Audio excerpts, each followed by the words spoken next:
Reflecting on the Bill of Rights, states push back against CDL enforcement, a Georgia school faces suspension, and New York Mayor Mamdani on anti-Semitism. Welcome to the States, powered by the Center Square. It's Friday, August 14th, 2026, and I'm your host, Greg Bishop. Amid the ongoing celebration of America 250, people are sure to talk about how great the United States of America is, and how it's the best and most successful experiment of self-governance and individual liberty in the world. But just this week, we've seen significant questions raised about a variety of rights, from the right of free speech on college campuses, to the right to keep and bear arms tied up in the courts, to even the right to not being searched or surveilled without a warrant. So, what should people understand about the creation of the Bill of Rights, and are those core rights withstanding the pressure of time? I recently talked with a professor about the first 10 amendments to the U.S. Constitution and what kinds of threats there may be to those rights 250 years in. To review the history of the constitutional civil liberties we enjoy, let's talk with Hillsdale Associate Professor of Government, Richard Samuelson. Professor Samuelson, thanks again for taking time with us here on the States. Before we talk about the first 10 amendments to the U.S. Constitution, which didn't come around until more than a decade after the Declaration of Independence. Unbelievable to think about that, but help us understand the difference between inalienable rights and those that are granted by government. Well, thanks for having me on. It's an honor and a pleasure. Well, rights you have, the Declaration speaks of, right, you're endowed by your Creator with certain inalienable rights. And it says among these are life, liberty, and pursuit of happiness. That means there are more, it's only among them, and they're inalienable because you have them, because you're endowed by them, with them by your Creator. They don't exist because government created them. Government exists to protect the rights you have because you're human. So that would be an inalienable right. Of course, then when you actually have to apply them and be protected by government, things can get a little knotty. How far does it go? In what cases? It can be very complicated, actually, to protect your rights, right? Because government, sometimes they come into conflict. But it is the other kind of rights we often talk is right from the government. You have the right to be granted X, Y, or Z, and those are not inalienable. Yeah, those are more considered kind of privileges, right? I mean, you have the privilege of driving on roadways and things along those lines.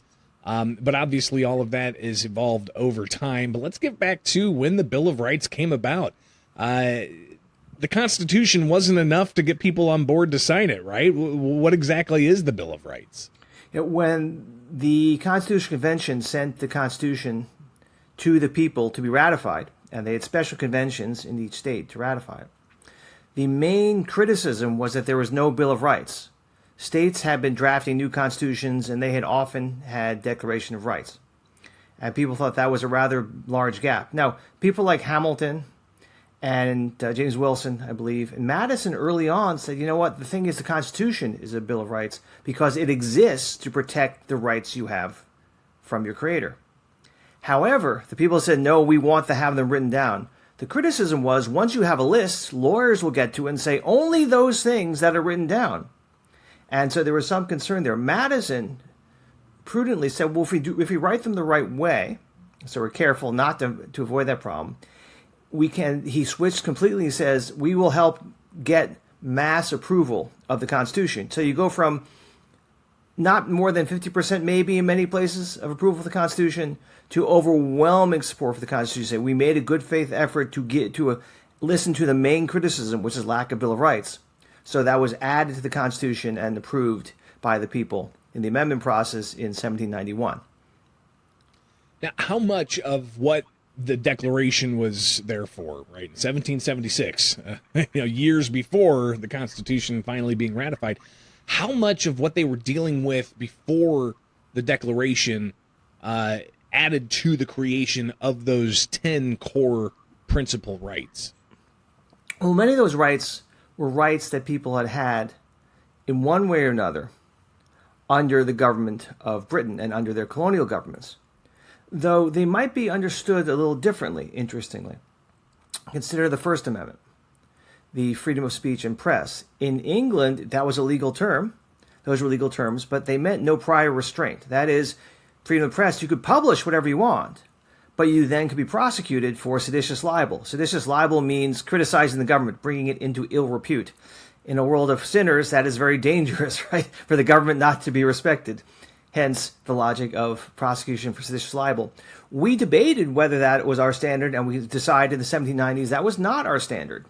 You have the general right to criticize the government. That would make us a much more democratic republic.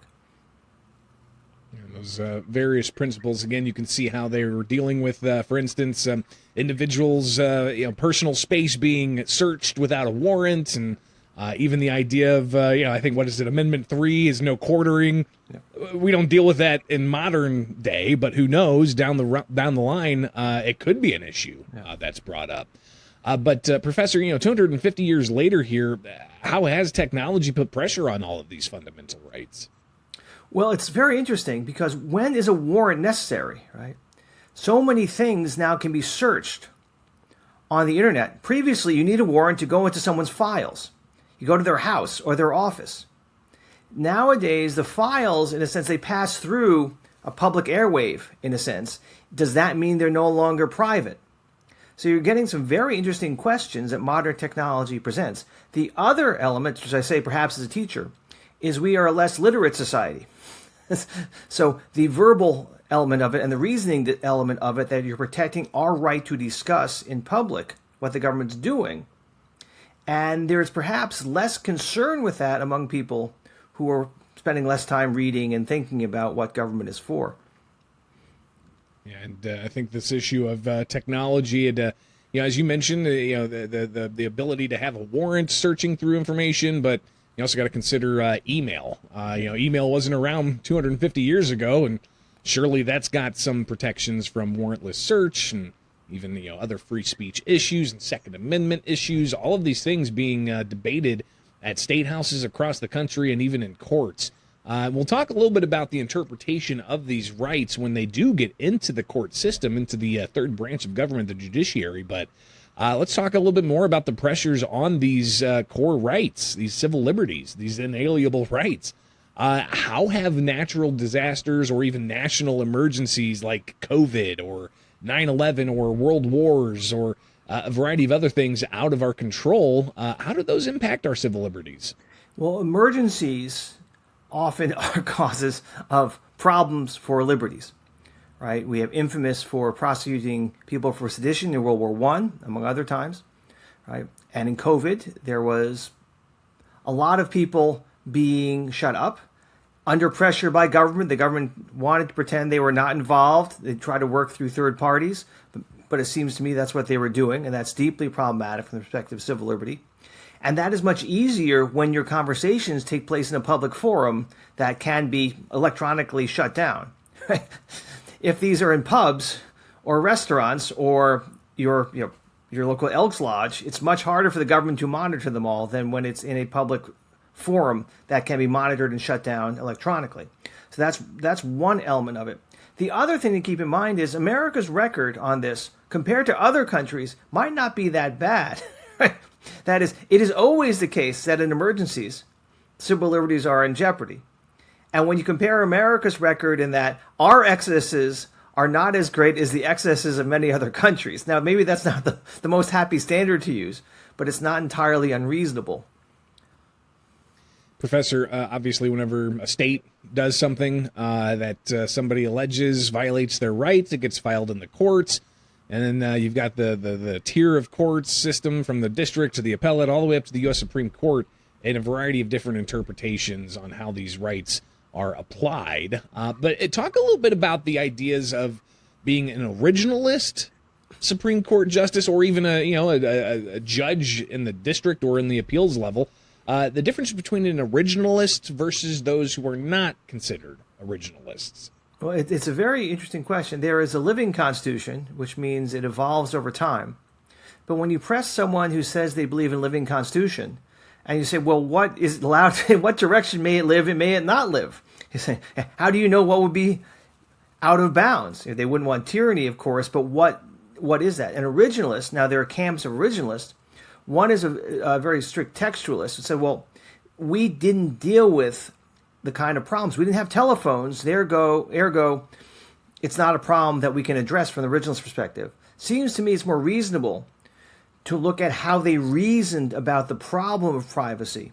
And because they understood technology changes, and it applies to new circumstances, you have to apply the same kind of circumstance, right? So your privacy in your private conversation is what was protected.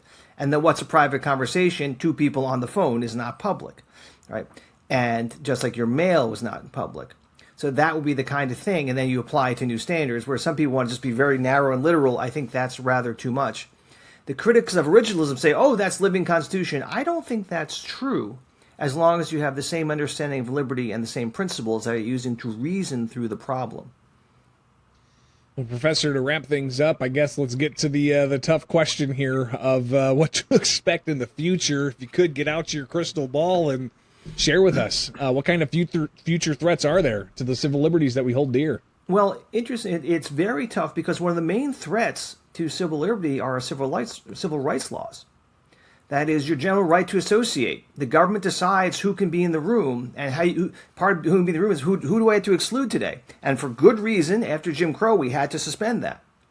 But if that becomes your first move, is the government tells you who can be in the room, you've lost a significant part of your right to privacy, and the same would apply with speech. You don't want to keep saying, well, I think such and such a group is bad at work. You drive someone out of work.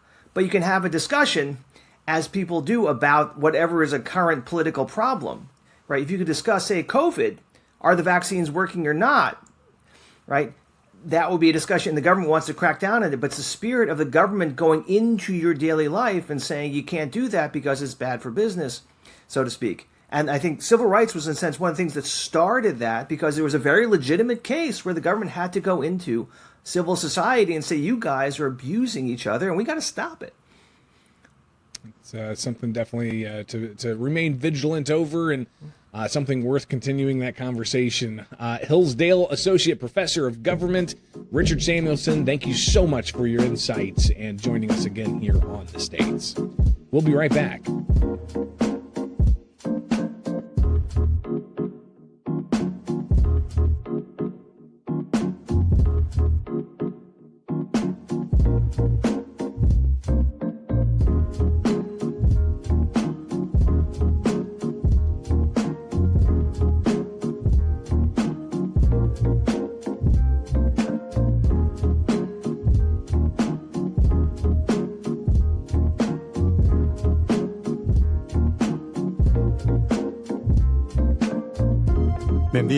The DMV took corrective action and rescinded 17,000 alleged non-compliant, non-domiciled commercial learners permits and commercial driver licenses.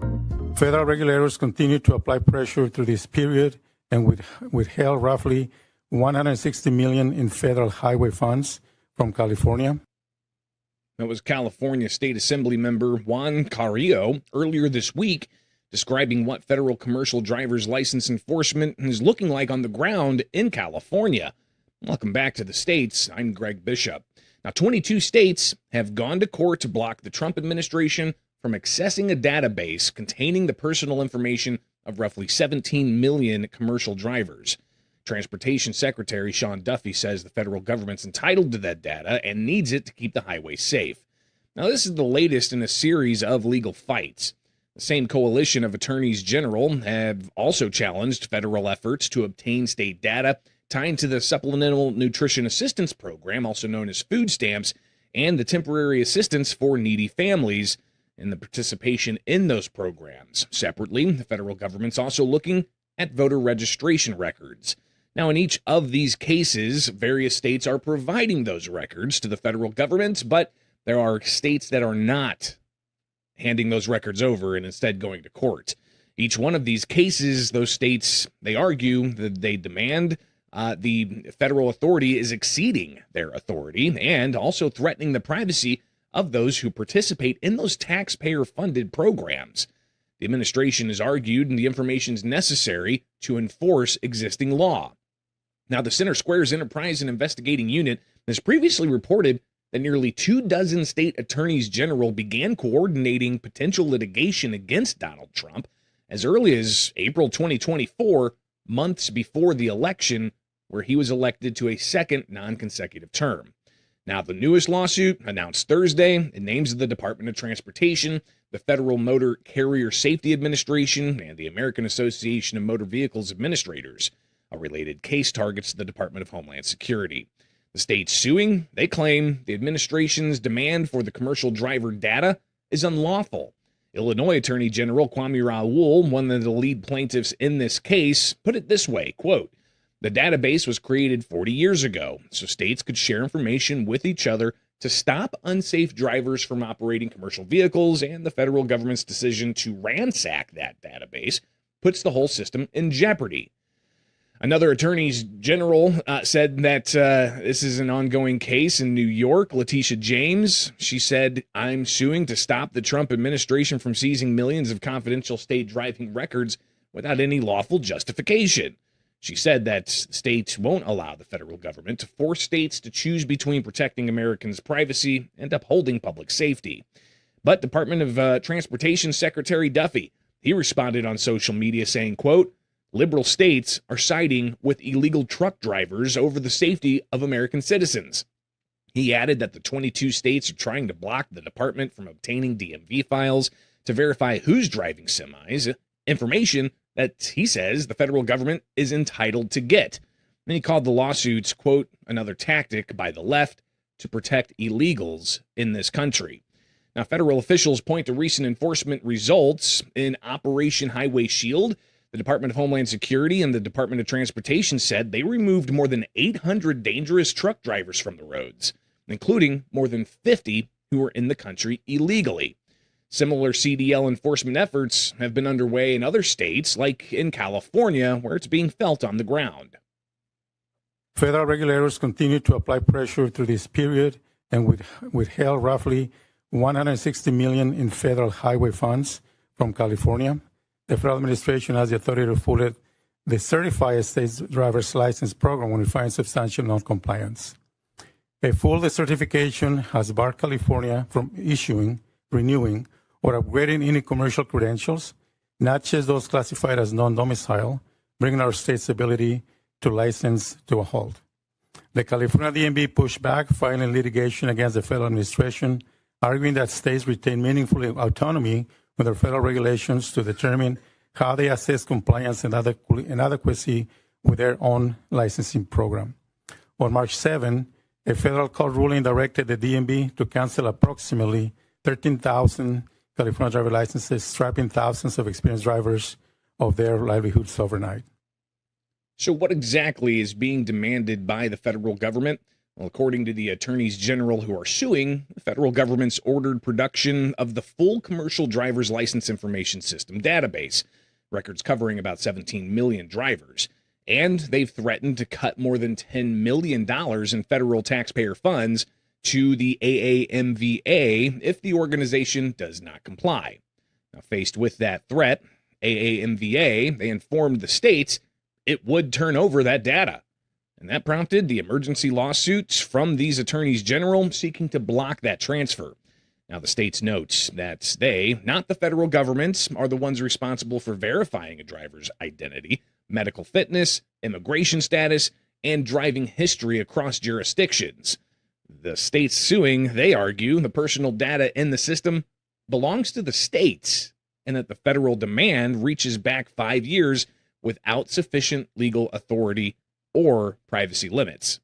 Now, the 22 states suing include Arizona, California, Colorado, Illinois, Massachusetts, Michigan, Minnesota, New Jersey, New York, Pennsylvania, Washington, Virginia, and Wisconsin, just to name a few. We'll keep following up on this case, so be sure to subscribe to the Center Square newsletter so you can get these stories and many more in your inbox every day.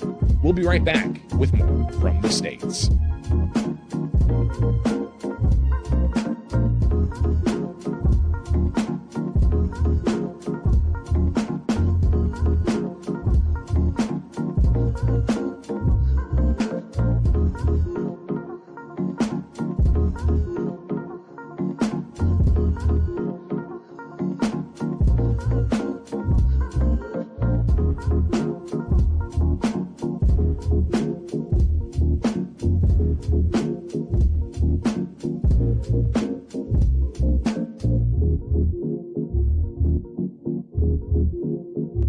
State Board of Education will vote whether to recommend to the governor to suspend all eligible members of the Dublin City Board of Education with pay due to Dublin City Schools being placed on the level of accreditation immediately preceding loss of accreditation with its accreditor, Cognia. The State Board of Education's decision will be sent to the governor and the parties in writing within 15 days.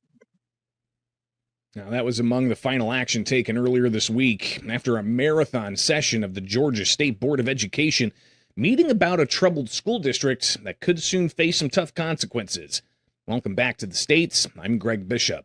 The Georgia State Board of Education voted Wednesday to recommend suspension of the Dublin City School Board after a day of testimony about the school system's financial woes. Now, what were those financial woes? Joining us with more on this story is the Center Square Associate Editor, Kim Jarrett. Kim, thanks for taking time with us. What happened at the Dublin City School District that's prompted this involvement that could lead to the governor getting involved? Thanks, Greg. Well, according to the testimony that we heard throughout the day, and I monitored that almost all day Wednesday off and on, there have been financial woes with the Dublin City School Board going back 20 years. They just can't meet their budget. Well, as we all know, a lot of COVID money started flowing through the schools in 2020. And according to testimony we heard, they burned through about $20 million of that. And by August of 2025, they weren't sending money to the state to pay for the teachers' health insurance. This is the money that the teachers and staff members actually paid in, said, here's my part of the health insurance cost. And they're supposed to send that into the state. According to testimony, that wasn't even being done. It's pretty remarkable to think about all the money that went out to education facilities during the COVID pandemic. And at least this particular district having some substantial financial problems despite that. Here's a bit of a brief overview from that hours-long hearing, which, by the way, how long was that hearing? Was it like 12 hours or something like that throughout the entirety of the day? Started at 9. I think it ended about 8:30 when they had the final vote. So almost 12 hours there. So a lot to digest from that, and it's a yeoman's job to be able to sit through a lot of that, even if you were ducking in and out of it. But here's just a brief overview from that hours-long hearing of one presenter showing some of the facts and the numbers here. Let's watch this. This is an example of how a year would work. You have negative $1.8 million on paper. I think opposing counsel would say we can't trust it. You heard witnesses say we can't trust it. But it's $1.8 million under. On May the 31st, 2025, it's $2.6 million. Now, in February of 26, looking back to July 1st of 2025, they're now saying that at that time, it was actually $4 million. So somehow, we increased by that much money in one calendar year with multiple levels of reporting. But as you know, the state weren't getting signed reports at that point. They weren't being sent in consistently at that point. I mean, it's pretty incredible to think that that's just a small little fraction of some of the things that were heard all throughout that hearing. What else came out? Well, there was a lot. I think there's a saying called the math's not mathing. And that was a lot of the controversy. In fact, the school board in its defense was saying, hey, we think we're going to have a surplus for the fiscal year 2027 budget because they were implementing some furloughs. The Department of Education was showing they were still not going to meet their obligations by several $100,000. So there was a lot of controversy as to, well, what are the actual numbers? The school board was blaming it on a former finance director who they said, and we didn't name him because he hasn't been charged criminally. They say that he is under investigation and that he basically lied to them. And that's why they weren't working with the right numbers. So what could we do? We didn't know what the numbers were. So that was their defense during all of this was, hey, we didn't have the right numbers, and the Department of Education, our numbers are not the same. So math is really a lot over my head too, Greg, sometimes. But I was like, my head was spinning all day long. Okay, this number here and this number there. But in almost all the cases, the numbers were all in a negative, and this had been going on as that was testified for a long time. Yeah, for year after year after year, even during the COVID pandemic, again, when the education sector was flooded with taxpayer dollars to help offset the negative impacts of governors limiting economic activity and even limiting, the options for people to go into schools. But, obviously a lot of accountability here after this nearly 12-hour hearing this week. What did they do, and what's the governor's role in all of this? So basically, the state school board gets involved when an accreditor tells a school system or even an individual school that they are in danger of losing their accreditation. And they have to be a step away, or they could have lost their accreditation. So the state school board by law had this hearing. They don't decide if the school board should be suspended. That's up to Governor Brian Kemp. They unanimously voted to recommend suspension of the Dublin City School Board. They have 15 days to get that to Governor Kemp, and then it's his decision. Kim, you mentioned this a little bit earlier, the impact this could have and has already had on teachers' pensions, for instance, of the school district not paying into the teacher pension fund for the teachers there. That's going to impact the teachers there at this particular district. What about the students at this particular district? What's being said about those who are going to be impacted by either, loss of education opportunity or a loss of a job in this area if there's some kind of suspension of this school district? Well, there are 2,300 students in the Dublin City School District. Dublin, if you don't know, is in the middle part of the state. It's a smaller town compared to other towns. So there was a lot of talk about some of the teachers that already lost jobs. There was talk about different programs during the session, but there was also, in its defense, the school board was saying, hey, we have continued to educate the students. We have continued to provide programs. We have just continued despite all of these financial challenges that we have faced. So what happens from now, Governor Kemp can appoint new school board members if he decides to suspend the current board members. So what happens now is really going to be up to that new board. Now, Georgia's not the only state that's grappling with some local school districts that might not be performing as well as they should. I mean, look at some of the statistics across the country and how well students are performing. That's just one metric, but you've got other things to consider, like the financial considerations, as we're seeing with the Dublin School District here in Georgia with your story. But you've been seeing this happen elsewhere. Tell us what's going on in Tennessee, for example. Well, in Memphis, there was a law that was passed by the General Assembly earlier this year that says if a school system does not meet certain criteria, and there were 6 of them, that the state could come in and get rid of the school board and appoint a new board to oversee that system. Ironically, the Memphis Shelby County school system was the only one that met that criteria. That led to a lot of allegations that Memphis was being targeted by lawmakers for this. And so the law went through. The governor, the legislators, they appointed a new board to oversee the Memphis school system, and there was a lawsuit. So right now it's all on hold. The Memphis Shelby County School Board is still overseeing the system while the courts decide, is that law legal? Are we going to let it be implemented? But all of that stemmed from in Memphis. There was an audit, and auditors were saying, hey, this is some of the most egregious mistakes we have seen in accounting. They said they found a lot of fraud, a lot of waste. There were pictures included with that audit that showed records just kind of shoved into a room with no oversight that no one was seeing. So that story, that also has a lot of things that are still going to happen, and it remains to be told later this year. Again, that's in Tennessee, but watching that unfold, how do you feel that that might overlay onto what's going on in Georgia? Do you think that the local school district, if indeed the board's suspended and a new board's appointed, you think there could be some lawsuits in the courts? I have no idea if there are going to be lawsuits, but Georgia has a precedent with this. Former Governor Nathan Deal, he suspended the Dublin County Board of Education back. It was 2016 for that. Also, there were some school board members with the DeKalb County school system suspended in 2013. So I wouldn't be surprised if this happened. There were court actions in the DeKalb County case, but they all failed. So yeah, there's always a possibility.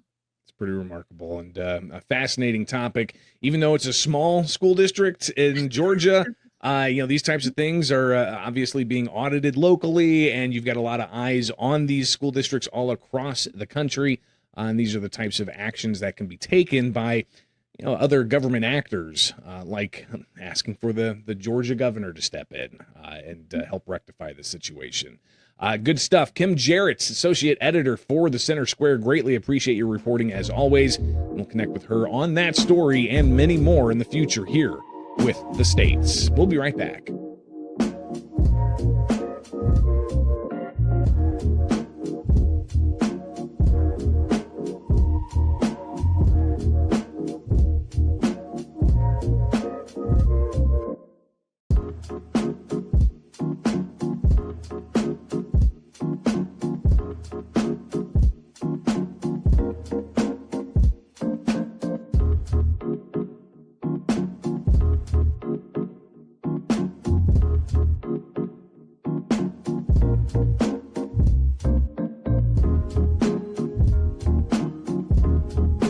Whether it looks like increasing funding for hate crime prevention programming by more than 800%, or expanding our city's Office to Combat Anti-Semitism to its largest ever size while developing a first-in-the-nation municipal response to combating anti-Semitism. That was New York Mayor Zohran Mamdani on Thursday, fielding questions from reporters just before heading out for a week-long vacation. Welcome back to the States. I'm Greg Bishop. Mamdani took questions after an arts and culture announcement in New York City. One of the questions was about a reported meeting that Mamdani had with Jewish rabbis. Now, the mayor, a practicing Shia Muslim, confirmed the meeting and said his door always remains open to people of every faith. You know, I had a candid and productive conversation with rabbis representing a wide swath of New York's Jewish communities and affiliations, and I appreciated hearing from them. My door will always be open to every Jewish New Yorker, and that is a door that is open not only to a conversation, but also to a commitment of what it actually looks like to deliver on the ideal of a city where not only is everyone safe, but everyone belongs, everyone is made to feel as if this is their home. And our administration has been taking steps over the last many months of enacting that, whether it looks like increasing funding for hate crime prevention programming by more than 800%, or expanding our city's Office to Combat Anti-Semitism to its largest ever size while developing a first-in-the-nation municipal response to combating anti-Semitism. Now, the questions then turned to another controversy in New York, and that is of the mayor's push for a new tax on second homes valued at more than $5 million, a measure city officials say could raise more than $500 million. Now, even President Donald Trump, a longtime New Yorker, he weighed in on that pied-à-terre tax, saying that he's examining whether the federal government can intervene to stop it. Mamdani's response was brief. He said he'll let the president speak for himself. I think I'll leave it to the president to share his own opinions on it.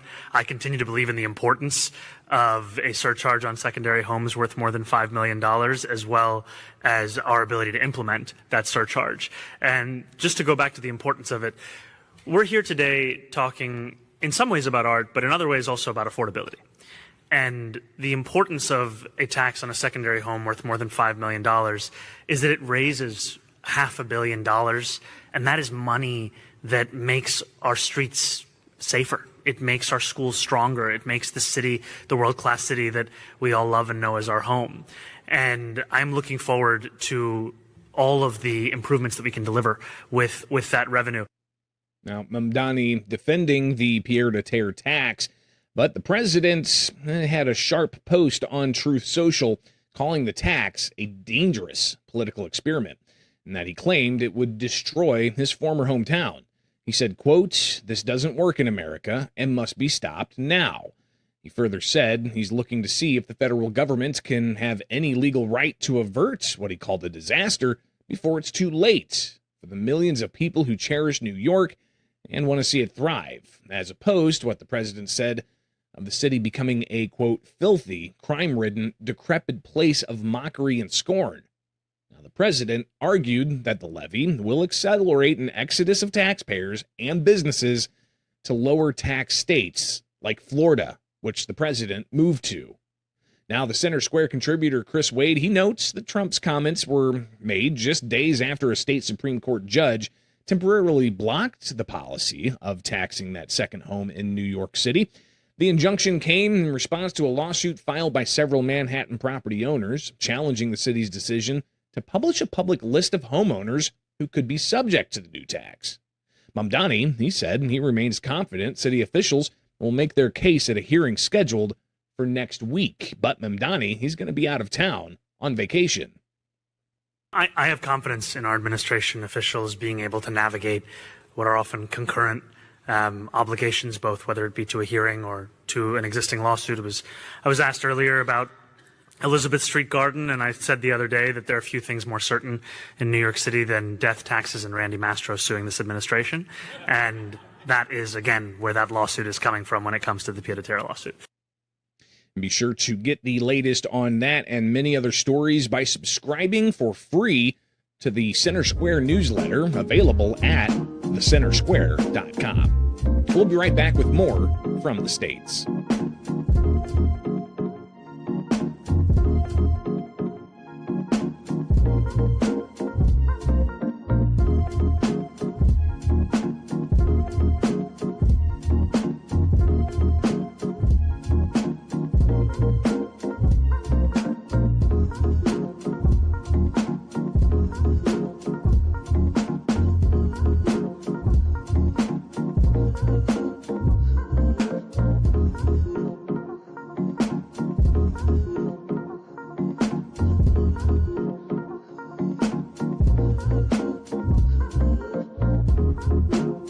Welcome back to the States. It's now time for America's Talking, with headlines from across the country that you can find in the description below or in your inbox with the Center Square newsletter, free at thecentersquare.com.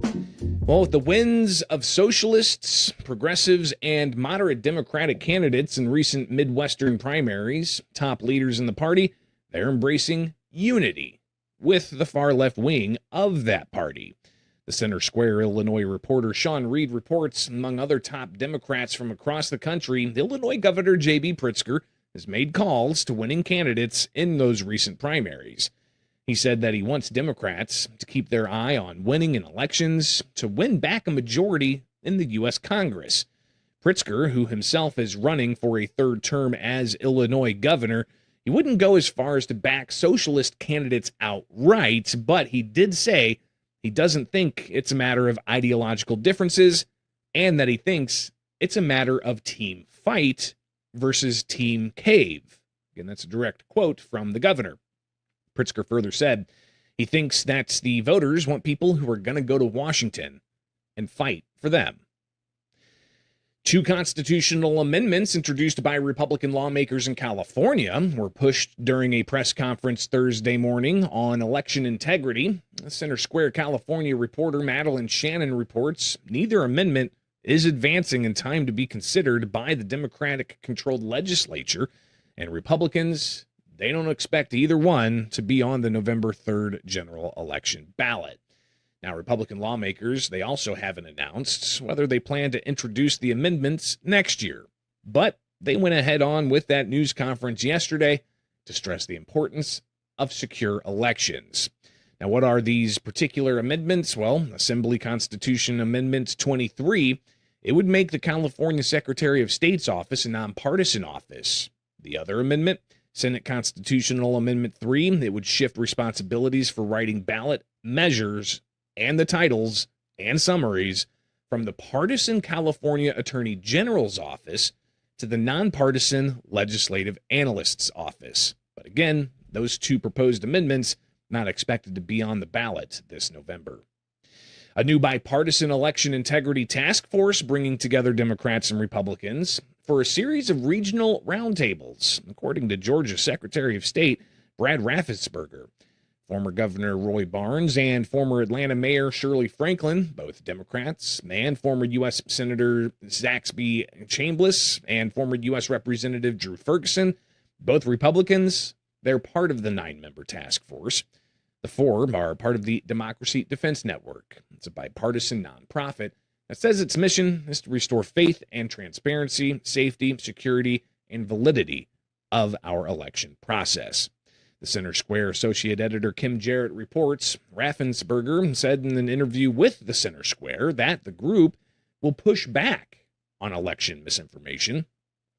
Raffensperger, who oversees the state's elections, he says he stands behind the accuracy of the state's count.